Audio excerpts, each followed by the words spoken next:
আজকে গীতার প্রথম অধ্যায়ের প্রথম শ্লোকটি বলব। ধৃতরাষ্ট্র উবাচ ধর্মক্ষেত্রে কুরুক্ষেত্রে সমবেতা যুযুৎসব মামকাৎ পাণ্ডবাশ্চৈব কিম কুর্বত সঞ্জয়। অন্ধ রাজা ধৃতরাষ্ট্র সঞ্জয়কে জিজ্ঞাসা করলেন, হে সঞ্জয়, পবিত্র ধর্মভূমি কুরুক্ষেত্রে যুদ্ধ করার ইচ্ছায় একত্রিত হয় আমার পুত্রগণ এবং পাণ্ডুর পুত্ররা তখন কি করছিল?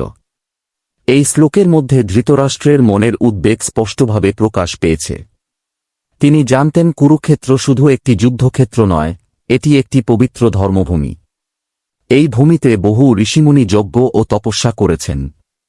তাই ধৃতরাষ্ট্রের মনে ভয় ছিল, এই পবিত্র স্থানের প্রভাবে যদি আমার পুত্রদের মন পরিবর্তন হয়ে যায়, যদি তারা যুদ্ধ থেকে সরে আসে, তাহলে কি হবে? আরেকটি বিষয় এখানে খুব গুরুত্বপূর্ণ। ধৃতরাষ্ট্র আমার পুত্র এবং পাণ্ডুর পুত্র আলাদা করে বলেছিলেন। এর মাধ্যমে বোঝা যায় তিনি নিজের পুত্রদের প্রতি অতিরিক্ত আসক্ত ছিলেন এবং পাণ্ডবদের নিজের পরিবারের অংশ হিসেবে ভাবতেন না।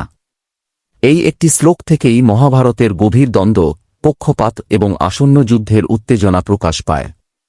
আর এই প্রশ্নের উত্তরের মাধ্যমেই শুরু হয় শ্রীমদ্ভগবদ্গীতার অমর জ্ঞান।